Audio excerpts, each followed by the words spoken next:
You need to buy an Xbox console right now. Right now, go to your local retailer, Target, Walmart, Best Buy, GameStop, wherever, whatever's closest to you, and buy an Xbox console. Buy it before things change forever and you regret it. A very dramatic intro and not the first video that I've made urging people to buy an Xbox Series X or S. I've made videos in the past like, oh, you should buy a Series X or upgrade to a Series X or S if you're still on the Xbox One, because developers are starting to leave behind the Xbox One, starting to go more and more into this new generation. So many videos I've made suggesting that you guys buy an Xbox Series X or S console. But things are different now, and it's really weird because this year, in terms of gaming, there's a lot of pessimists out there. A lot of people are like, gaming isn't what it used to be. It doesn't make me feel the same as when I was in my friend's basement in 2009. But weirdly enough, this year, there's been a ton of really awesome games.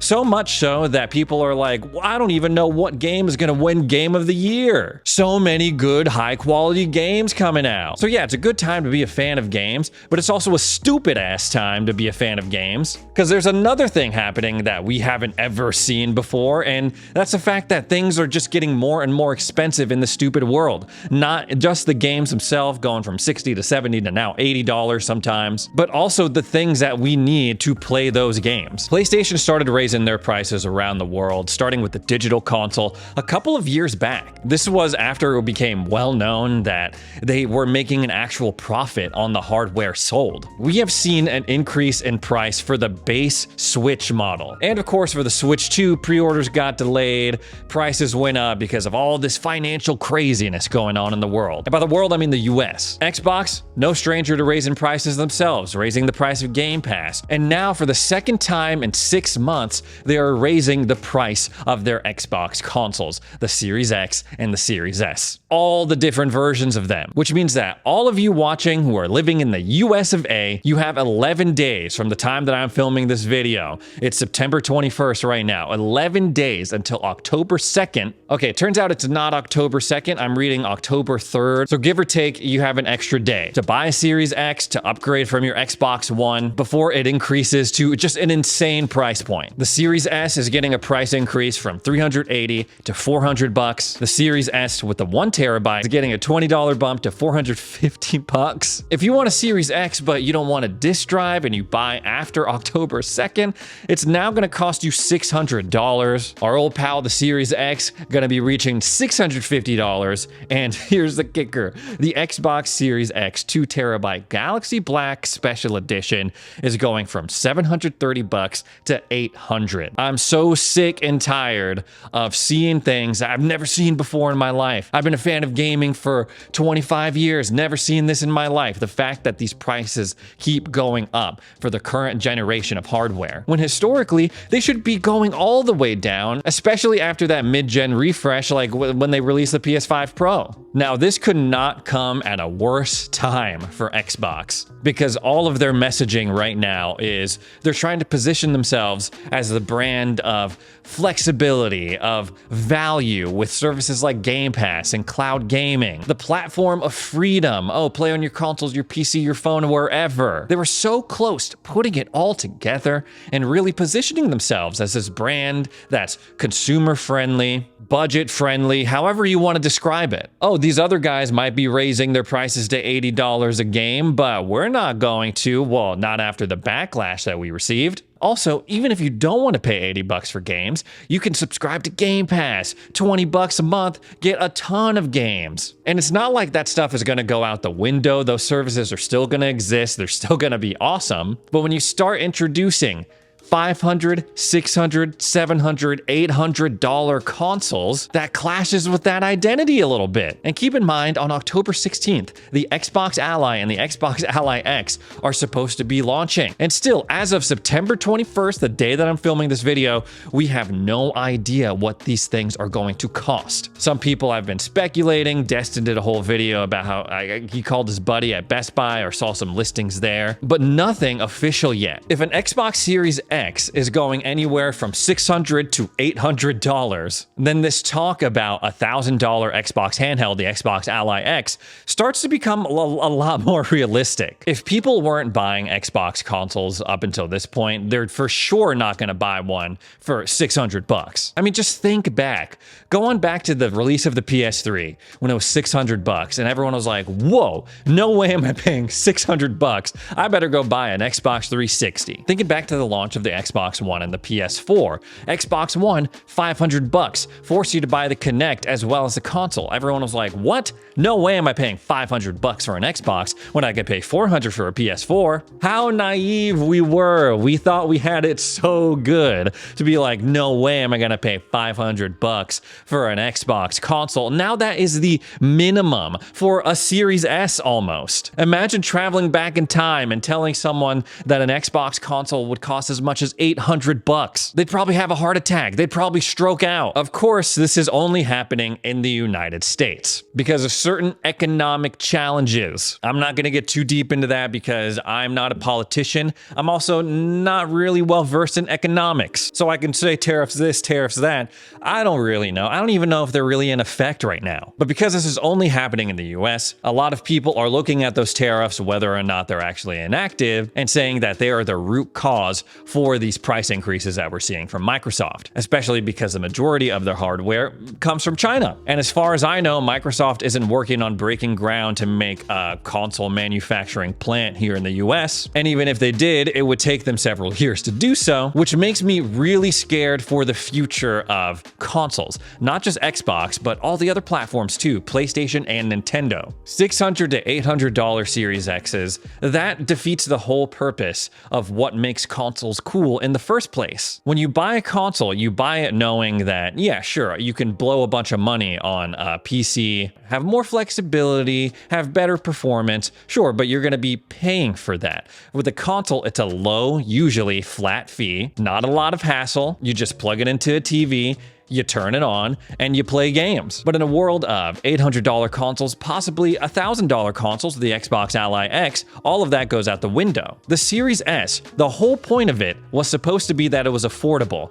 that it was budget friendly, that it would get you playing the latest games for cheap. And damn it, Xbox, I just did a video about the Series S, and at the end of that video, I was like, yeah, as long as Xbox finds a way to keep those prices down, they should be golden going into the future. Making gaming accessible, making this budget-friendly console that's easy on your wallet, that all starts to fall apart if they can't maintain that low price point. I saw a Series S listed at over $400 the other day. That's disgusting. And then a day or two later, they hit me with this. It was like they were waiting, they watched that video and they were like, Ray's gonna love this. Let's announce the price hikes here in the US. The Series S, I love it. I've defended it and I'll die defending that thing, but it's not worth $450 to $500. Objectively, it's not worth it when you look at the performance, everything. Like $500 isn't even gonna give me a disk drive? What are you talking about? This is just like weird ass console inflation at this point, because if these current gen consoles are getting up there in price, what's that gonna say about the next generation of consoles? Especially the Xbox ones that are supposed to be like PC hybrids. On the other end though, Xbox, I feel like is weirdly equipped to deal with this exact situation. I mean, let's remind ourselves of the fact that Xbox is the platform that has already started the work to ensure customers that they can play their games without an Xbox console. You can play Xbox games on the cloud.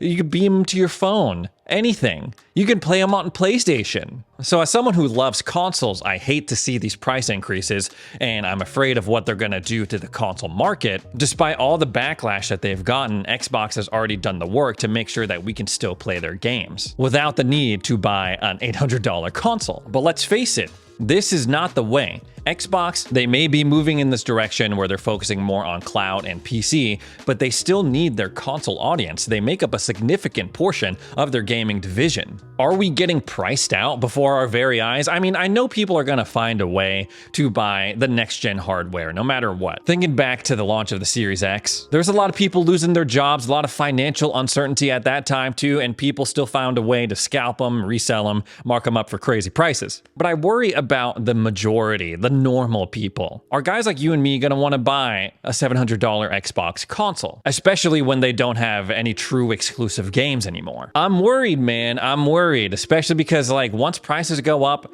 very rarely do they ever come back down. And it just sucks because this is totally out of our control. And usually, collectively, fans of video games have a say in where this market goes. Not right now, not here in the US. Here's how I'm looking at it. We can either learn how to build our own PCs. If consoles are gonna be expensive anyway, if Xbox games are gonna be on PC anyway, might as well build one. You can buy another console that is cheaper and hope that Xbox games get ported over and perform well over there. Or we might not be able to do anything about the current prices for these Xbox consoles. If you haven't bought one already, you might be out of luck, but we can still hope by the time these next generation Xboxes come out, something happens. I don't know, on a government level, on a corporate level, something happens to make sure that the next gen Xboxes, whatever they turn out to be, aren't these crazy expensive things that people got to take out a loan for or payment plan just to buy. I would hate to see that because everything that we've been hearing about the next Xboxes sounds really cool. The multiple storefronts thing, all these different types of SKUs depending on what you need for your situation, backwards compatibility through this partnership with AMD. I want all of that stuff to be the focus. I want Game Pass to be the focus,